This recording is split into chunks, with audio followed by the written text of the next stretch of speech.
What's up, friends, and happy Friday. Welcome in to Rock Chalk Sports here, KansasNation.com and ESPN Kansas City. With Dan Courtwright, I'm Sean Kellerman. Getting your weekend started, special Friday night tilt at Allen Fieldhouse. It's a weird one. I think the whole weekend's going to be thrown off, but KU Baylor Friday Night tonight, Lights, it's like to call it. Friday Night Lights. I just came up with that, by the way. Basketball, wow. Not good. Somebody else should pick that up. Yeah, you look good in your glasses, by the way. If you're listening to this on the podcast or on ESPN Kansas City, you can't see. Sean Kellerman is wearing glasses for the first time I think I've seen you in glasses in my life. And for the first time since we've been doing Rock Chalk Sports, Dan Courtwright is wearing pants. So how about that? It's crazy. I decided to throw on pants today. Usually I'm behind the desk, so I'm kind of like, it's supposed to be a no pants Friday, right? but you switched it up. Yeah. KU Baylor chatter here in the opening segment. Hawks need to back up their great performance on Tuesday with another win at home. Following this segment, we're going to hear from KU big fella Bryson Tiller. Dan has been a huge fan of his all year. Really, no notes is what Dan's been saying about Tiller all year. Following that, we are going to hear from Shreyas Laddha. Shreyas is going to come in studio. He comes to us from the Kansas City Star. He's going to talk KU basketball. I want to get this off the top. When Shreyas and I were talking in the media room before the KU Iowa State game, he asked how I felt, and I said, man, I think we're going to whoop that. And he said he likes Iowa State by 7. So ask him about that when he comes in, because I don't believe that KU 84, Iowa State 63 is Iowa State winning by 7. So I'll have to poke at him a little bit there. But Kansas football news as well. We'll see how entrenched Shreyas is with big news regarding KU football and big potential news with KU football. Following that, 5 o'clock hour. Ding, ding, ding, ding, ding, ding, ding, ding. Sports stock market. Finally, some Kansas City Royals chatter. Stocks up on the long ball, I would say. Yeah, I said stocks up on short porches. Oh, I think the long ball would be better. Yeah, I'll change it. Yeah. If you could do that now. Stocks up on the long ball. Anyway, Royals are moving their fences. I changed it. We're going to have all sorts of news around the world of sports in our sports stock market segment. Before we hear from the two-time national champion, Bill Self, after stock market. And then we're going to close out talking KU football as Trey Lathan announced on social media that he is returning. An absolutely massive get for KU, as he's going to be the stalwart in the middle of KU's defense. And is it considered a portal get if he never entered the portal? No. Okay. He's just staying. That's the biggest piece of news coming out of this time of the year when the portal is open. There is some rampant speculation about some other guys. Oh, we talked about it yesterday. We talked about it yesterday. Are you fully in on it? I'm all for it. I'm all for it too. I think we'll see what happens. More for the storylines. I just think it's hilarious. Also, it would be great. No pen to paper that we know of yet. Correct. But we'll just rampant speculation. Anyway, KU football chatter to close out the show, and then perhaps we'll revisit KU Baylor. Maybe a game pick or two. We did NFL game picks yesterday. You can check out yesterday's show on YouTube, Apple Podcast, and Spotify. Shout out Crown Automotive, Dan, crownautomotive.com, or South Iowa here in Lawrence. Yes, go check them out here in South Lawrence on Iowa Street. A whole lot of new Toyotas and Volkswagens, two of the best cars that you can get in terms of safety features, in terms of family friendly, in terms of gas mileage, just all around fantastic cars. So if you're looking for a new car, check out Crown Automotive. They'll make sure to get you in the right car. And they have a lot of used cars as well. So whatever you're looking for, Crown Automotive has got it. Friendly sales staff, friendly front office people. They'll make sure to treat you right over there at Crown Automotive. All right, let's get into this. KU and Baylor. I think before we talk specifically about the Bears, just the importance of Kansas backing up what happened on Tuesday. We were so excited when Kansas beat TCU, mainly because it was just an amazing comeback. And kind of the thought process was, all right, well, now maybe we can go on a little bit of a roll. And this is the game that Kansas can look back on and say, that's when we became a team, right? Thud on Saturday in Morgantown. KU loses. The difference, main difference, obvious difference for Iowa State is that Iowa State's a lot better than TCU, and KU just absolutely put the hurt on for 40 minutes. So I think that was more so a telling thing rather than kind of needing a semi-miraculous comeback against a middling team. Is, hey, let's see this team more often, because Kansas went out and again, as we talked about at length last couple of days, did everything that they need to do to be a winning team and showed what the recipe is for success for this particular Kansas team. And now, like I said, you can't have what happened in Morgantown, which was going in there as a favorite and then having a huge letdown. Instead, You got Baylor. Yes, it's at our house. It's still a talented team. Kansas got to back it up. Yeah, 100%. And, Baylor's is still a really good team. They're coming off of a huge win against Oklahoma State. They started off 0-3 in the Big 12 with a loss against TCU. They had a loss against Iowa State. So there's 2 games right there where Kansas beat both of those teams where Baylor had already lost to those teams. Now, Kansas almost lost to TCU, came back, obviously, in overtime. Baylor, I believe, lost to TCU by 6, and they wound up losing to Iowa State by a few as well. But Oklahoma State, they've been playing really good ball. They went into Stillwater and beat them by 15, which is a really, really impressive win. And they're a really good three-point shooting team. We can get into sort of the specifics here, but I think more importantly, when you look at this game holistically, you look at the situation that you're in, right? You're 2-2 in Big 12 play. You have 2 road losses to UCF and West Virginia in Morgantown, but you're coming off of beating the number 2 team in the nation by 21 points. You have to utilize that momentum, and you have to kind of put the past in the past, and you can't revert back to the way that you were playing basketball in those first few games when Kansas started off 1-2 in conference play. Like I said, all of a sudden now they're 2-2. They're looking at 3-2 with Baylor. Kansas has been really, really good at home. This is kind of what we've seen over the last few years. Kansas, when they had in the can I call it the Hunter Dickinson era, I guess? Sure. I'll call it the Hunter Dickinson era. In the Hunter Dickinson era, Kansas was really good at home and then awful on the road. Small sample size right now, as Kansas has only played 4 games. This is going to be their 5th game in the Big 12.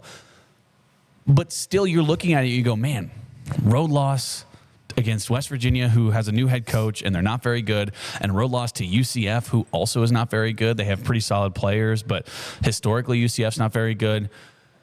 Is this the same thing? Is Allen Fieldhouse just worth that much in terms of the home court advantage, in terms of the fans being loud on defensive side of the ball? And I have some stats to back that up. So at home, this is on KenPom, I believe. Kansas is in the 96th percentile on defensive ratings. They're in the 96th percentile in terms of defensive rating at home. On the road, they're in the 29th percentile defensive rating.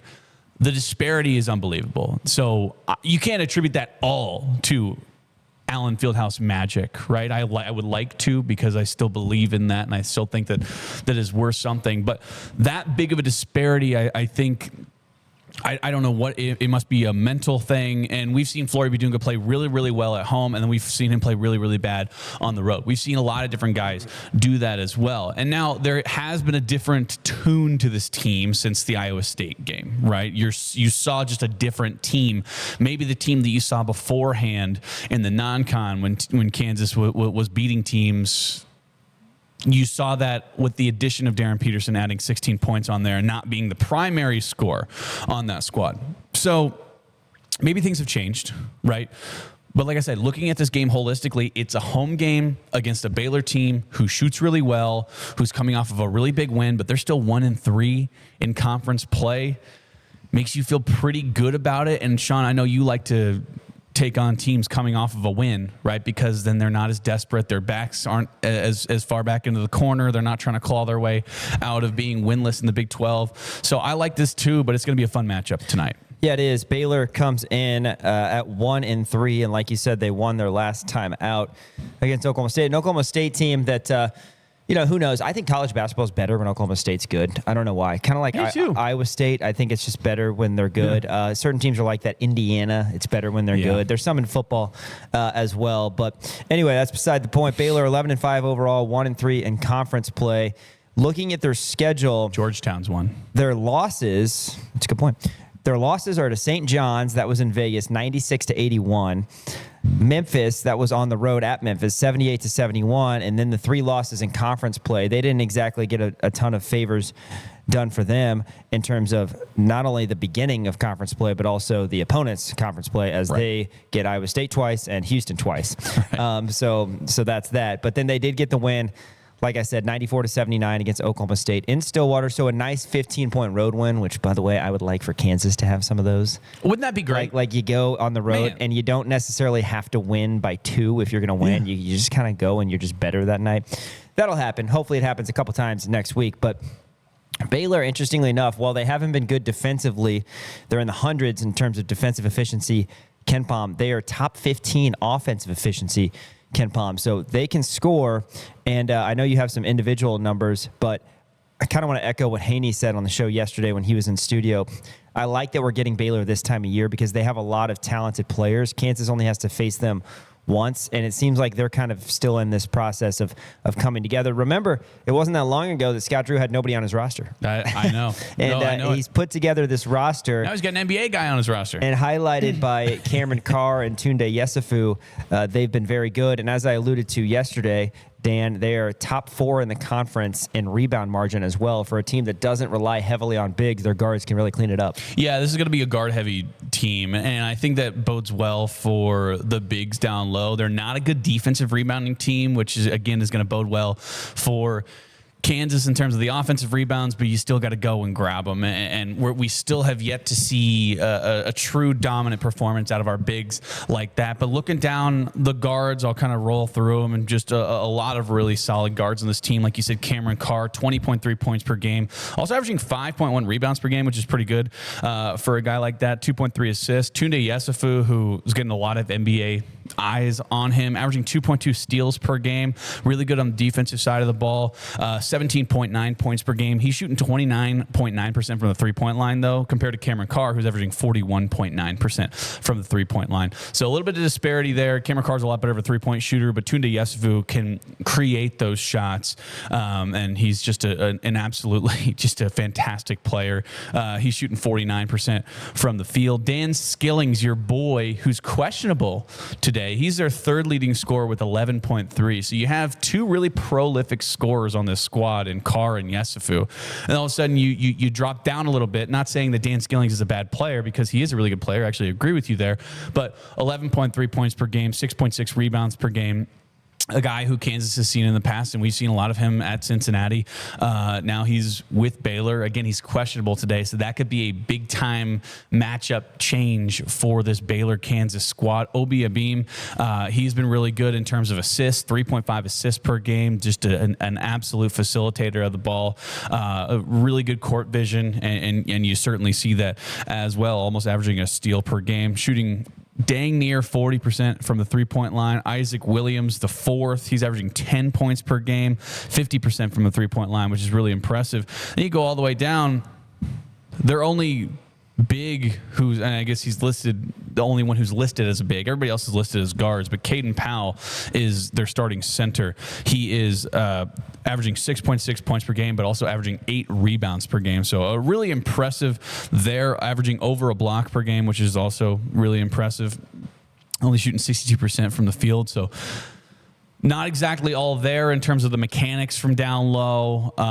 So this is going to be a big game, a big-time matchup, and it could be big potentially for momentum for Flory Bidunga and Bryson Tiller to really be able to take over a game. I think I'm looking at them particularly in this game to keep Kansas to be able to extend that lead, get those offensive rebounds off the long misses, and we'll see. I just had a deja vu. What was that? To you talking about Zach Clements taking over a game. Remember I that? did say that. I want to say it was the Howard game last year. It was the Howard game. I wanted to see. It was Kansas you was wanted taking to see on Zach Howard. Clements take over, and I wanted to see Zach Clements take over. I knew he was going to get a lot of minutes in that game. I think he got maybe like 7 minutes in that game. Not a lot, but that was one of those. Like when Kansas takes on Corpus Christi, that's when I'm like, all right, let me see what Samis Calderon's got in his bag. You know what I mean? So I wanted to see Zach Clements do that. By the way, Zach Clements is playing well for Texas A&M. 5 points a game or something like that. It's not bad. Good for him. Right. Okay, we talked about this as well yesterday, and again, we don't want to read too much into how things look on paper, but KU, in Bill Self's words, screwed it up with the 2 losses to UCF and West Virginia. I mean, one of those is maybe digestible because it's hard. They've got good players too. But you lose both of them, you're really behind the sticks, especially because coming up on January 31st, BYU comes to town, and that's part of kind of the weird week where Kansas doesn't play from the 24th to the 31st. But when BYU comes to town, we talked about this before, but let's revisit it. Cougars are ranked 11 in the country. Then KU's at number 15, Texas Tech. I mean, at Houston's always going to be hard. When you go to Baylor, that's hard. Kansas blew a huge lead against Baylor last year in Waco. Of course, other places are hard to play, but it seems like Lubbock is particularly difficult. You get Utah at home, that's a win. Then you get Arizona at home. That needs to be a win. I understand there's a 1 next to Arizona's name right now, but who knows? Because then after that, you're at Iowa State. So you have back-to-back games on the 9th and the 14th against the number 1 and number 2 team in the country. Iowa State isn't going to be ranked number 2 next week after the drubbing that KU put on them, but still shows how difficult the stretch is. You're at Oklahoma State. That's not fun. That's not easy. Get Cincinnati at home. That needs to be a win. And then after that, to close out February, you have Houston at home, and then you're at Arizona. So many tough games beginning January 31st, which is why it's almost imperative, the fact that Kansas dropped those 2 games that I mentioned, that you win not only tonight, but the 2 games next week as well. At Colorado, at K-State. At Colorado, I mean, no excuses. You got to win. I understand they have 2 wins in conference play. They're not that good. You need to beat them. They were the 16 seed in the Big 12 tournament last year. You got to take care of Tad Boyle's squad. Shout out to the former Jayhawk. And then at K-State, they are in flux right now, but they have a lot of really good scores. If you're going to win at K-State, you got to have, again, the recipe that you had on Tuesday, which is defend and get on the floor and get a nice victory. We haven't won there in a while, it seems like. Need a victory there. So I say all that to say, to avoid having Iowa State coming in here and losing and that being a marquee victory, just being a little side note to this season rather than it being a springboard to the season, you got to beat Baylor tonight for starters. And yeah, we'll see if they can get it done. Again, it starts with Carr and Yesufu, and it should be interesting to see how Kansas attacks that, particularly if they're not switching as much. Bottom line is guys were flying around against Iowa State. Guys were hitting the floor and competing every possession. Yeah, 100%. And, you need to see that defensive effort that you saw against Iowa State. This Baylor team can put up a lot of points. They've scored 104 different games this year. Yeah. That is a high-quality offense, and they are a really good shooting team. They're shooting really well from the field in terms of, 2-point percentage, they're really good. 3-point percentage, they're also really good. They're at 36.6% as a team. Obviously highlighted by Cameron Carr, who's shooting 41%. Yeah, Isaac Williams, the 4th, who's averaging 50%. I mean, you have really solid players who are putting up a lot of numbers and a lot of points on this Baylor squad. So the defensive effort needs to be there. And, I don't really know. Obviously, Baylor doesn't have the same quality of players, I think, as Iowa State did in terms of depth, in terms of athleticism, but they still have 2 really, really prolific scorers that I think are going to be able to cause Kansas some big-time issues in Carr and Yesufu. So you're going to have to be able to lock those guys down. I'm looking at Trey White. I'm looking at Darren Peterson. I'm looking at help defense. I'm looking at, the off-ball defense, the back cuts in. That's going to be absolutely huge. And Kansas is going to have to win those 50-50 balls, or as Bill Self liked to call it, an 80-20 ball or 20-80 ball or whatever he called it. Kansas is going to have to win those. And it all starts on the defense. I think that Kansas needs to get out to another hot start as well. If you see Kansas get up 6-0 like they did against Iowa State, get Baylor on their heels, and I think that you need to make Baylor dig themselves out of a hole in order to keep a comfortable lead in this one. I think so, and you touched on a few of them there, but any other keys to the game? We know the hot start was so big for Kansas against Iowa State because you just kind of rolled for 40 minutes and didn't really have to sweat it out. It starts with Carr and Yesufu, of course, and the energy, the competition, every possession, getting on the floor, all that. Against this particular Baylor team, one that is really scrappy, has guards that rebound really well. Anything else that Kansas needs to do? Yeah, I mean, the guards rebound really well, like you said. So this is going to be kind of like a multi-pronged key to the game, but it has to do with transition. Baylor's really good in transition. They're in the 91st percentile in terms of transition points, fast break points. They're averaging over 14 points per game on fast breaks alone. So Kansas is really going to need to be able to finish their shots or get offensive rebounds and get those second chance efforts, which we haven't really been able to see Kansas do a lot of that. Flory has been getting better. Bryson has been getting better, but we haven't seen them hit the double-digit rebound mark in quite a while. So you need them to get those offensive rebounds and be able to finish your shot. So Kansas needs to shoot well, limit the transition, because they're really, really solid in transition. The defense is great. Kansas, I think, has a really good transition defense, but they are a lot of fun, Baylor is, to watch in transition. So that's going to be maybe the biggest key to the game, is to, A, make your shots. B, if you're not, you need to get fouled and get to the free throw line so you can stop the bleeding and stop the momentum of the game, just to make sure that they do not get out in transition, because this is one of the best transition teams in America. I think any KU fan who has watched Big 12 play would say, oh, it's pretty simple. Play like you did against Iowa State and not the 3 games. But it's like that goes back to everything that you just said and that we've been talking about, the things that you have to do and the things you can't do. Yeah. You have to be locked in on defense first and foremost against this Baylor team. For what it's worth, Yesufu was seemingly going to be a clear-cut lottery pick. Right now, ESPN's NBA mock draft has Tunde Yesufu as going 22nd to the Lakers. He hasn't shot it as What's well the from lottery? 3. Is it top 15? Top 14. Yeah. 14. Yeah. 31% from 3 is Yesufu. But again, this feels like a Baylor team that a little bit later in the season is really going to be a problem. So Kansas has to get them tonight. And again, if you can bottle some of the things that you did so well against Iowa State, then you're going to beat a lot of teams. If you can play like you did against Iowa State, you're going to beat everybody. I mean, you're going to beat everybody if you play like that with the intensity. It's simple. The shot Just making, do that. The shot making, all that. Do it again. So Kansas heads out on the road for a couple games next week, but need one more feel-good win. A weird Friday night game on Fox tonight against the Bears. I was going to say, I think it helps that we're at home. You know, I mean, you look at the defensive disparity in terms of Kansas at home and Kansas on the road. I said it earlier in this segment. Kansas 96th percentile defensive rating at home, 29th percentile on the road. So the defense obviously plays better whenever you're at Allen Fieldhouse. So the fans need to come. The fans need to be rocking. You need to have that environment once again, because that really helps get Baylor on their heels. The past couple of years, you and I have, I don't want to say come down hard on the fans, but you know, everybody's been frustrated. Yeah. And the fans and the students critical, in particular. Constructively. Yeah. The fans and the students in particular, whether it's not starting the Rock Chalk chant or just not being in it.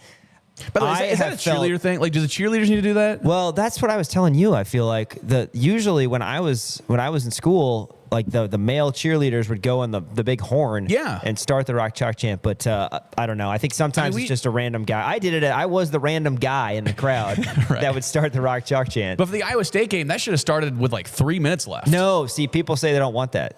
People say they don't want it, which I get that to an extent, because then somebody gets fouled and then you're just doing it over and over and over again. But about a minute left is when it should start. Started with almost 2 minutes left against Iowa State. But I want to credit the students in particular, because the game against TCU, KU's down 11 with 3 minutes left. And at the under 4 timeout, they're still going crazy, still having belief. And that was a huge thing for Kansas in that comeback win. So shout out to them on that front. They missed some free throws. And I mean, you got to think that maybe the student section played a little bit of a part in that. Absolutely. The magic of the fog. KU will need a little bit more of that tonight. But again, just bottle what you did on Tuesday. We're going to have game picks a little bit later in the show.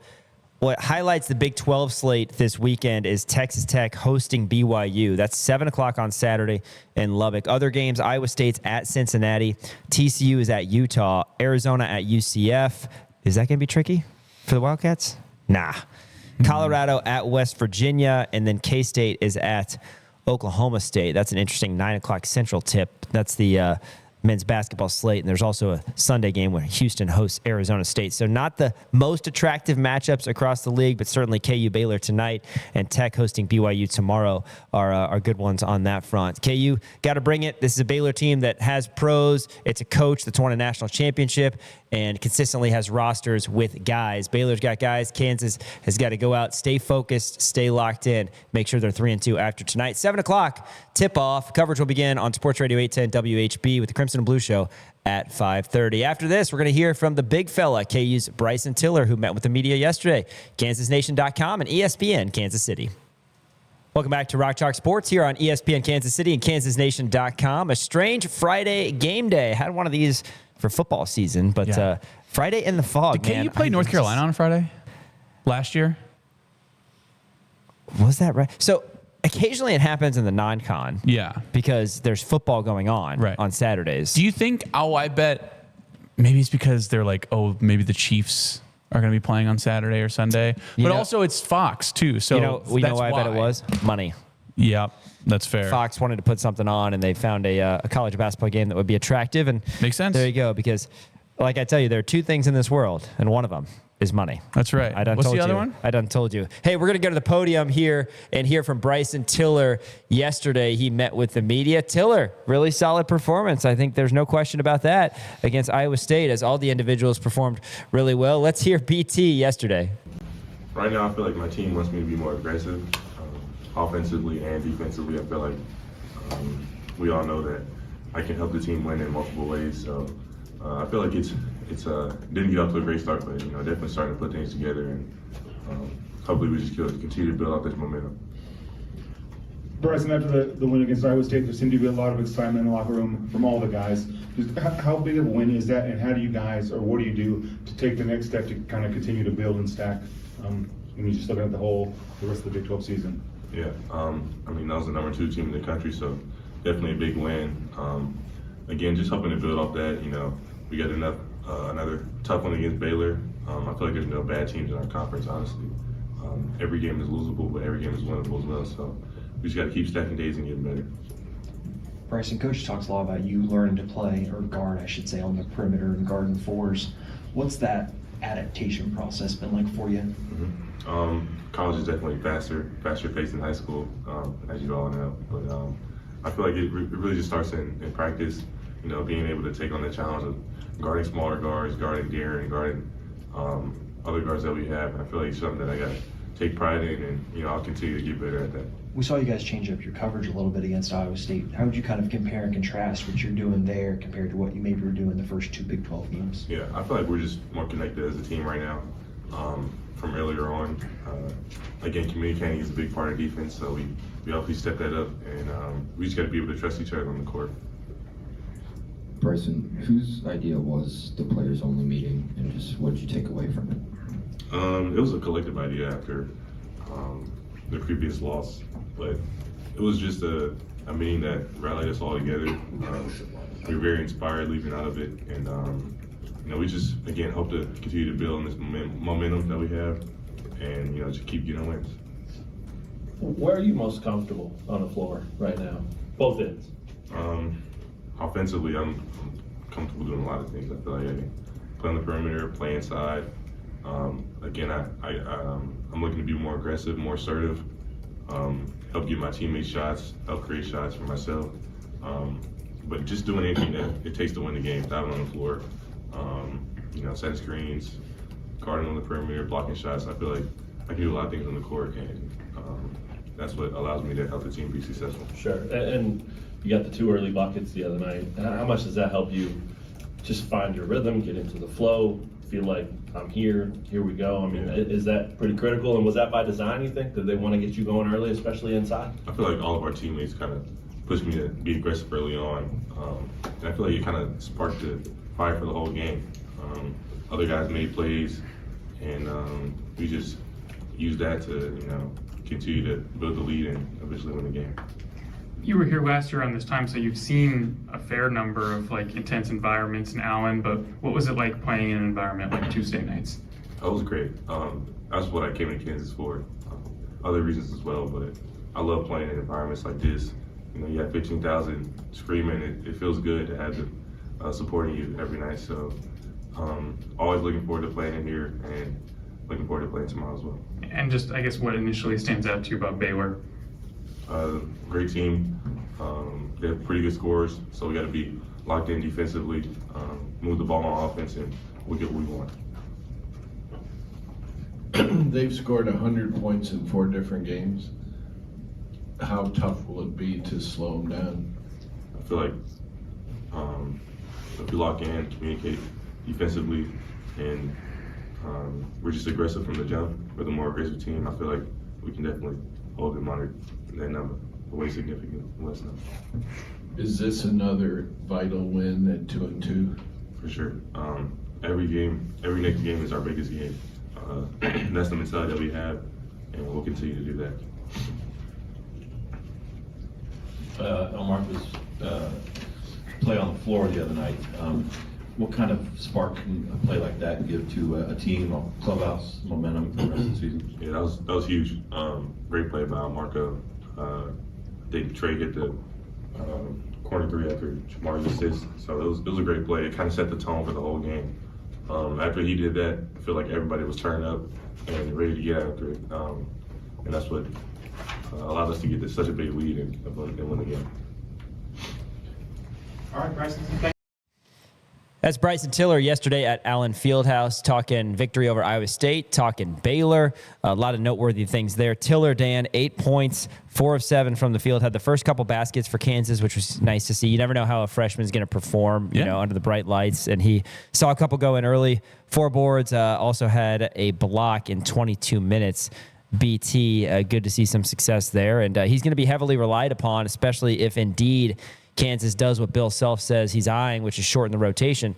That's only El Marco and Jamari coming off the bench, with BT remaining in the starting lineup. So your thoughts on Tiller against Iowa State and what you want to see from him? Yeah, I mean, I thought he looked better. You know what I mean? 8 points in 22 minutes, you know, looked good from the field, off to a really, really hot start there.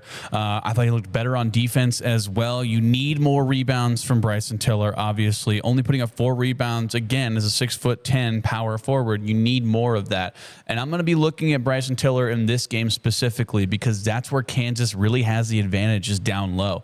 This is a guard-heavy Baylor team, so Kansas is really going to be having to be able to dominate down low, and that includes Flory and Bryson. It also includes Trey. I'll throw Trey in there as well because he's been getting down there and banging with the guys and getting some rebounds as well. So you need Bryson to step it up, and he even mentioned it in that press conference. He said his teammates want him to play more aggressive, and he's getting the message. So we're going to see if he does play more aggressive. This is going to be the game for momentum, I think, for Bryson Tiller moving forward for the rest of the season. Yeah, sure hope so. BT and Flory have a chance to be a 1-2 punch down low for Kansas. And if nothing else, you know, those guys probably at this point, with how well Trey White has played, aren't going to be top 2 scorers for Kansas. But like I've talked about and like we've said, Flory in particular, if he can at least get some post touches to draw the defense in, that helps the guards so much. And as we saw against Iowa State 1 or 2 times, he can pass out of the post. And, you know, you have a streaking Tiller if they double down on Flory, and Tiller can finish with a dunk. So I like that a lot. Kansas in the half court, just a few post feeds a half, I think would be very good and really can help out Peterson, Council, White, those type of guys. Game Day Men's Health Lawrence sponsoring this segment. Dan, I know that you went over to Game Day recently, and, well, they treat you like family, comfortable setting over there. They absolutely do. You know what? I had to go over there and get myself checked out because the first one is complimentary. I'm broke, and I needed to get myself checked out. So I went to Game Day Men's Health, and they were super nice. They were very, comforting with everything. Obviously, it's weird going to the doctor. Nobody likes going to the doctor, but they make it as comfortable as possible. It's a plush man cave-like setting. They'll test all of your blood, make sure all the bells and whistles are working and dinging and whistling, and I guess that's what bells and whistles do, don't they? So go get yourself checked out. Belling and whistling. Go get yourself checked out at Game Day Men's Health here in Lawrence. I urge you to do so. Your health is super important. If you're low on energy, you don't have time or you don't have the energy to spend time with your family, don't have energy to go to the gym, don't have energy to get what you need done at your job, go check out Game Day Men's Health, and they will make sure to help you in any way possible. Sam Abrams over there is a fantastic nurse practitioner. She does a very, very good job. Really, kind of lays out everything in a very organized and easy to understand fashion. So go get yourself checked out. Game Day Men's Health here in Lawrence. Appreciate Mitch Bales, Sam Abram, and that team over there in West Lawrence. Check them out online as well. One of our partners over here at Kansas Nation. After this, we're going to be joined in studio by Shreyas Laddha from the Kansas City Star to talk all things KU basketball and football. It's coming up next on Rock Chalk Sports, ESPN Kansas City, and KansasNation.com. Friday edition of Rock Chalk Sports here at the Kansas Nation Studios in downtown Lawrence. Friday and game day, it's a rarity, but it's happening tonight at Allen Fieldhouse, KU and Baylor. Hey, check out the most recent episode of the Jayhawker, by the way. You might have seen in the last couple games, KU basketball players have worn the SW patch on their jerseys in honor of the late Dr. Scott Scooter Ward.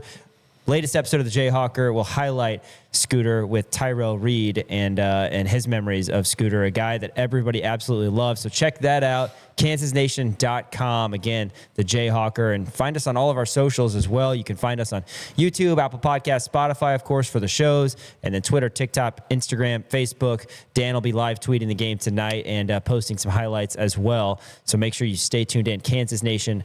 All right, we're going to bring on the beat writer for the Kansas City Star and perhaps most importantly, a fellow glasses wearer, Shreyas Laddha. This is my first show breaking out the specs, by the way, I figured...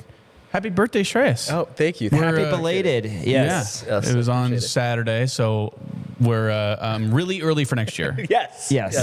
Happy birthday. Also, Happy New Year to both of you guys. To both of you guys. No, Shreyas, thanks for coming in. Great to chat with you. Of course, KU's got a home game, which means we get you in studio. Iowa State game on Tuesday. You and I were talking in the media room beforehand. We had different views. I felt good about KU, which I usually do. Of course, I'm not the Dan Courtright special every single game. Yeah. But you didn't like KU in this one. You liked Iowa State, and then all of a sudden it looked like a different team out there. Your thoughts on the performance? Yeah, I mean, their defense finally figured it out, right? They weren't switching as much. I think they played Flory as they stopped switching 5, I think, which was a big difference. They had Flory at the rim defending when these guys were going towards the rim. And it made a big difference, I think, because anytime they drove the ball, it felt like Flory was there to play help defense or kind of step up and block them. I thought the energy for KU was just much better than we've seen in any other conference game. I think, Iowa State played like they've never played basketball, as teams do in Allen Fieldhouse sometimes. Right. It was hard for them to recover from that. I mean, the first 10 minutes, it felt like they were just making stupid turnovers. A lot of like, what are you doing? And I think a little bit it was they know what's at stake playing Kansas, but also Allen Fieldhouse has a real advantage. But I was really impressed with KU, and I think it was one of those wins that they desperately needed. Especially going into 1-3 in conference play would have been really bad the first time since 87-88 if that had happened. I feel better about this Kansas team after that game, but to me the crux of the issue is, can they do this on the road? Right. Yeah, and that's a fair question to ask. I mean, the last couple of seasons, Kansas has been very poor on the road compared to the rest of Coach Self's tenure, honestly. And it's easy to say as fans because, we've been so spoiled as KU fans. Oh, well, 18-game conference play. Well, you go 9-0 at home. And then, 5-4, 6-3 on the road. There you go. It's just not that easy. KU did have a couple missteps, though, early with the losses to UCF and West Virginia, but so much to like out of the Iowa State game. It looked like a different team in terms of, again, the energy level. And to bring up another word that you said, desperate. Kansas was playing desperate, and it's almost like if they just take that mindset into every game, then they have proven to everybody, they've proven to themselves that they can compete with the best of the best. So I don't know if you want to take this as what needs to happen for that to continue. Dan and I were talking about Baylor. It's like, oh, well, yeah, just if you want to win tonight, just be the team that you were against Iowa State and not the team that you were in the other 3 games. But there are some sustainable things from that one. Yeah, I mean, I'm kind of going alongside the defense. I was pretty impressed with how Darren Peterson kind of fit in alongside the offense. It was the most balanced scoring I've seen all year from Kansas. They had all 7 guys in the rotation have at least 8 points. I think Darren had kind of a cold night from the field, but he hit some pretty big shots in the second half that stopped the Baylor run, I think, from happening at times. I think if you can take that into the next few games, that's big. But on top of that, the defense is something that should translate. I think this Kansas team defensively should be among the best in the nation. They were for most of non-conference play. And then obviously conference play started, and they started off as one of the worst conference play teams at defense. And, they went from switching everything to switching less a little bit. And now the biggest thing is I think they're playing Forey near the rim and letting him kind of stay back and play help defense, which I think has made a big difference. And I'm sure teams will adjust to that.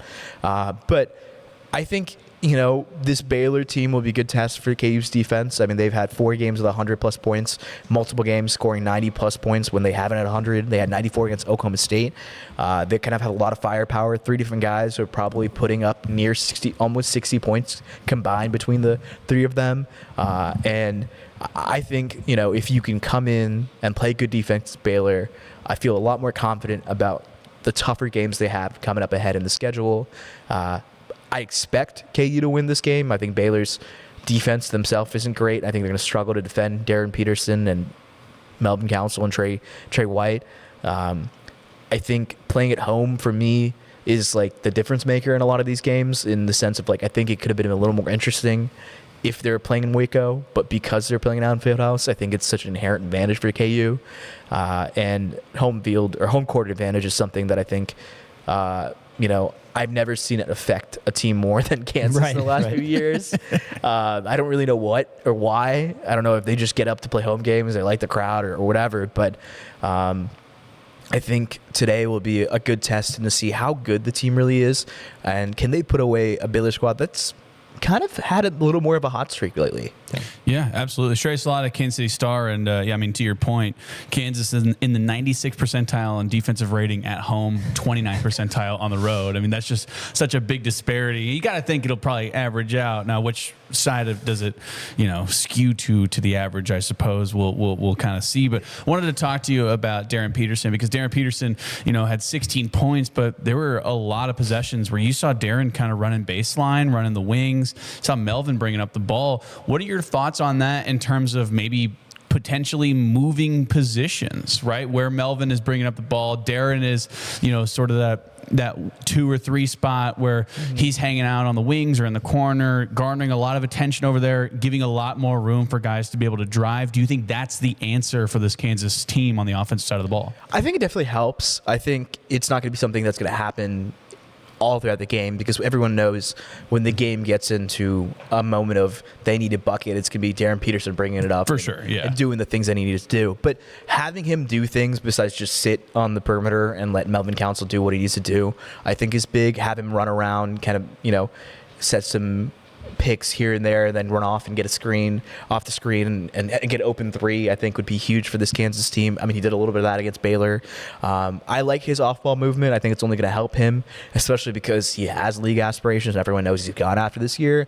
He's not going to be he's not going to be like playing on the ball every single moment in the NBA, especially if he ends up going to a team like the Pacers, or projected to have number 1 overall. Like, Halliburton's going to have the ball. So Peterson's going to have to know how to play alongside him, and can he provide that spacing and stuff like that he was providing against Baylor. But also, I think the big thing is, like, when they do this, it feels like the flow of offense is just so much better instead of just having Darren dominate the ball. I think, like, you can see that when he has the ball, sometimes guys don't really know what to do. A lot of just standing around the perimeter doing what Darren needs to do, and then crashing the boards after if he misses. I think with Melvin Council, it feels like they run plays a little more. And you have to, right? Melvin Council's not the talent that Darren Peterson is, and that's okay.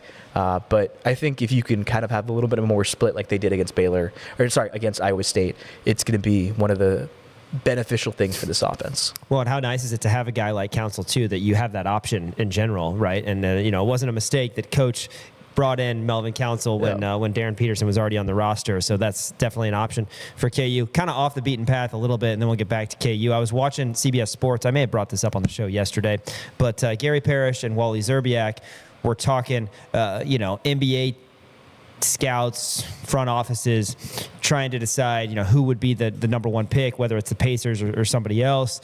Who knows? The Mavericks will probably end up getting it again. But I know that you are somebody who's going to be working in the NBA one day, and you have an eye for talent as well. AJ DeBonsa and Cam Boozer, top 3 picks in all likelihood alongside Peterson. What Parrish and Zerbiak were saying, basically, it says something that DeBonsa and Boozer have been playing all year. They've been healthy all year, and they've been really dominating all year. And yet, when NBA guys, front offices, see Peterson out there, even though he hasn't been healthy, that's the guy. They say, oh, okay, yeah, that's the guy. You just know a basketball mind. I know you follow the NBA closely. Just something about him is so special that despite the fact that these other guys are going to be really good NBA players and they're going to be top 3 picks, it seems like, at least in the eyes of Parrish and Zerbiak, that, hey, you see that and you're like, it doesn't take a lot. If you know basketball, you know that that's the guy. I mean, they're not the only ones. Everyone I talk to in the NBA circles of like draft guys, Sam Massini, Jeremy Wu, they all have Peterson number 1. And I think the clear thing is it doesn't really matter how many games he's played, because he's shown enough in those games, but also these guys have seen him play high school ball and they know what he looks like fully healthy. I think that's the big thing. I had just had a story come out talking to Wu about this, and I asked him, like, when do people get worried? And he was like, if it's a debilitating condition where, like, then NBA teams are like, well, maybe we're splitting hairs with DeBonza and Boozer and Peterson. Maybe we'll pick one of the other guys. And he's like, there's no guarantee that Peterson's number one because the teams are picking could have different needs and they could go position-based instead of best pick available. But to him and a lot of the NBA world, Peterson has shown enough, even in limited minutes. I mean, he's played 8 college basketball games.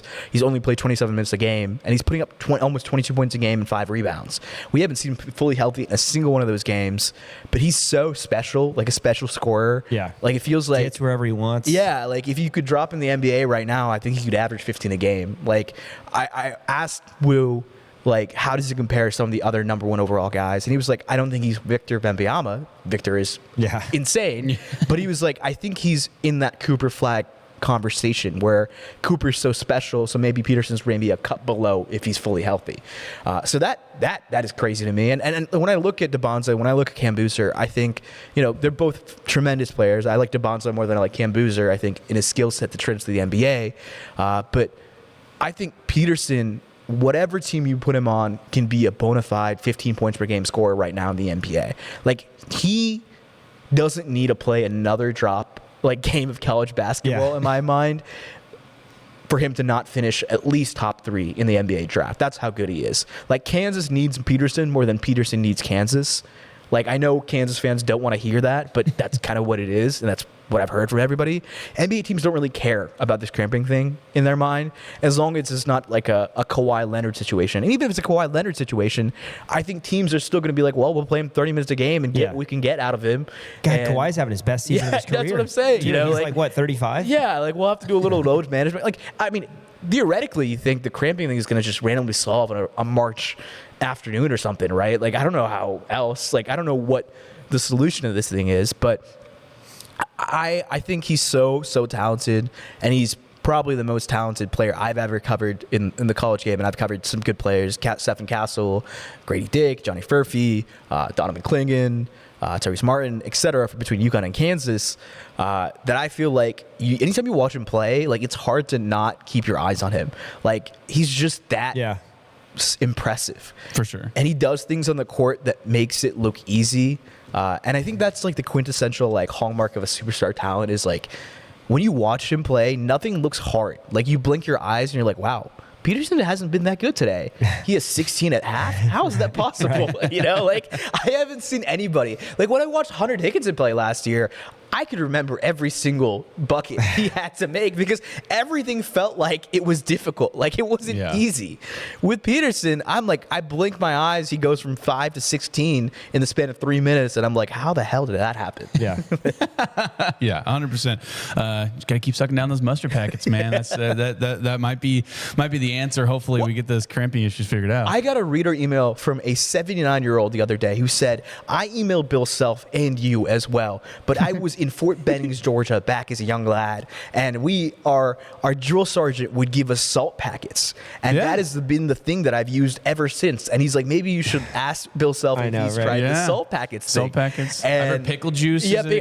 Pickle juice is a big one. I know he sucked down a mustard packet back in high school when he had a toe cramp against DeBonza, which I still can't believe, guys, that we're talking about cramping issues. I know. Like, I really thought this would have been solved by now, and I hope he can figure it out. But it's crazy to me that they're still trying to figure it out. I can't believe we spent so much time talking about the cramping issues, and we haven't talked at all about your hamstrings from the slow pitch softball. Oh, I know. Because both of them were a mess. If anybody knows what he's going through, a high caliber athlete going through cramping issues, I mean, I get it. And same thing, along the same lines, Peterson, a really humble guy. We got to talk to him at the podium. Super humble, and I'm just as humble. I might be the most humble guy I've ever met. I've never met anybody more humble than me. Just the most humble guy in the world.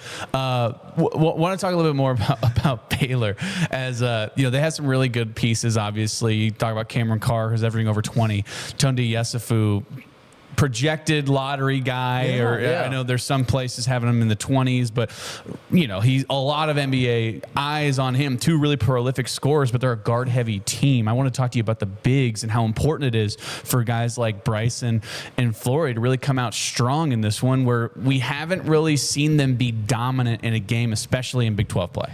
No, I completely agree. I think it's huge. I mean, I asked Bill Self about like what he wants from Flory, and he's like, I haven't been displeased, but it's not like I've been particularly pleased. Right. I think he's just kind of been there. He's done good things, but I think Flory has to be more aggressive on the offensive end, just like Bryson Tiller was aggressive against Iowa State. I don't know why I keep on saying Baylor, but against Iowa State, where he started off with 2 quick buckets. I felt like it kind of really, the flow of the game needs to be get Flory and Bryson Tiller involved in the offensive end and then go from there, because I think KU's offense just tends to play better when these big men are kind of involved. When you get them involved later or they're not a factor, I feel like a lot of times their offense just doesn't seem like it flows as well. Sure. And I think KU can do a better job of getting inbound passes to Flory, especially around the rim. And I feel like putting some pressure on the Baylor bigs, maybe instead of Flory being the one to get in foul trouble, the Baylor bigs can be the one to get in foul trouble. Right. Making some drives with Peterson and Council, etc., will also help. But I really think the bigs are going to have to play well against Baylor today, just because I feel like everyone knows Melvin Council is going to guard Cameron Carr, and he's going to probably do a good job for the most part. But there are going to be times that Carr beats him and he drives by him, and one of Flory or Bryson Tiller is going to have to step up and block him from getting the easy driving attempt. And they're going to have to do it in a way that they don't give up a foul in the process, because KU's big man depth is really, really paper thin. I don't think Paul is a good player at this moment in time. To play real minutes. Yeah, I think he could eventually be, but anytime he plays, I feel like we're just waiting for Bryson Tiller or Flory to come back.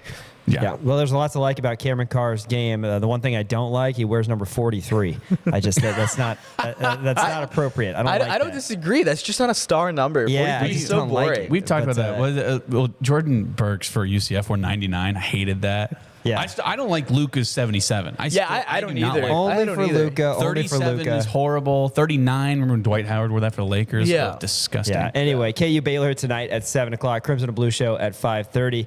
Talk a little football. Big news. Trey Lathan saying he's coming back to Kansas. It's not going to go on the 24/7 Sports portal tracker. It's not going to move Kansas up any spots on that front because he didn't actually ever enter the portal. But a huge get for KU, the leading tackler, stalwart, and potentially captain of this KU defense. Your thoughts?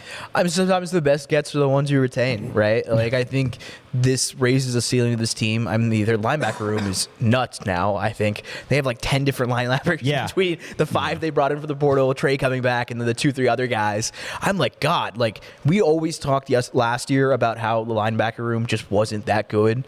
Well, if they're bad this year, then they're just not recruiting the right talent from the transfer portal, because, like, they have to hit on some of these guys, right? Like, theoretically, like, at least 2 of them got to be pretty good out of the 5 they brought in. But Trey, leading tackler for KU, kind of a leader for the defense. He had Big 12 all honorable mention. He had a lot of big plays. He raises the ceiling of this team, probably another win or 2. Yeah, 100%. I wanted to talk to you just holistically about Kansas in the transfer portal, as the portal is now closed. Obviously, you can get more guys, but nobody's allowed to enter the portal after, what is it, like 5 o'clock tonight or something like that. There's a time limit. Wanted to talk to you just specifically about what Kansas has done to this point, because right now you got to assume they're probably done. I know they could potentially add another one and take out of the rev share, but they're at the 85 scholarships right now. Just give me a grade in terms of how you think Kansas has done in the portal. Do you think they've assessed all the needs that they needed out of the portal? I think for the most part, I'd probably give a B plus, maybe. Sure. Better grades than I got in college, so that's good. It's the same with me, man. I was doing that's a lot really better. good. Yeah. I always see these class GPAs of these guys for like the sports, and I'm like, wow, that's a higher GPA than I finished. I know, yeah, right. College, I finished with a 3.2. Like, wow, the KU basketball team at 3.45. Right. Like, yeah, that's crazy. Let's go. But I thought it was a pretty solid, haul of, pickups from them and a lot of wide variety of things they've added. The one thing for me was I was a little surprised they haven't picked up a quarterback yet. And now it's just kind of like you're looking at the scraps of who's left in the quarterback in the portal. But I think maybe that's just a sign of that's belief in Cole Ballard and Isaiah Marshall, one or the other, to be the guy to be the starting job. And I'm sure they will pick up a portal quarterback. But it's interesting they didn't really go hard after that. I think the running back room, they picked up two guys that are very similar. Everyone has talked about whether Dylan Edwards or not will come to KU. Right. Yeah. If he comes to KU, I think that's a huge get for them. I think those two like positions are the ones that I'm kind of like, I think they could have done a little more, but I think they will add like a quarterback and they will add a running back. But I was impressed. They went out and picked up a bunch of linebackers. They picked up some wide receivers. They picked up a tight end or two. I felt like they did what they needed to do in the portal for the most part. Now it's how much does it translate talent-wise? Yeah. Kansas basketball, obviously at the forefront of your coverage at Kansas City Star. Anything else that you're working on that you want to plug here? Because we know that it's a busy time of year. Yeah, nothing too crazy, but Jamie Woo's story, insight into what front office people think, what they think about Darren Peterson's injury, etc., I think was kind of illuminating into why he has Peterson number one overall, and kind of gives you a glimpse into why guys are so hyped on him despite him only playing 8 college basketball games. Yeah, for sure. Well, good stuff there. Kansas City Star, Shreyas Laddha, the beat writer, KU basketball and football. Thanks again for coming in studio, man. We'll see you tonight at the game. Thanks for having me, guys. All right. After this, we are going to do a sports stock market segment as we do every Friday here on Rock Chalk Sports. That coming up here on ESPN Kansas City and KansasNation.com. Welcome back to Rock Chalk Sports here in the 5 o'clock hour. KU Baylor tonight at 7 o'clock.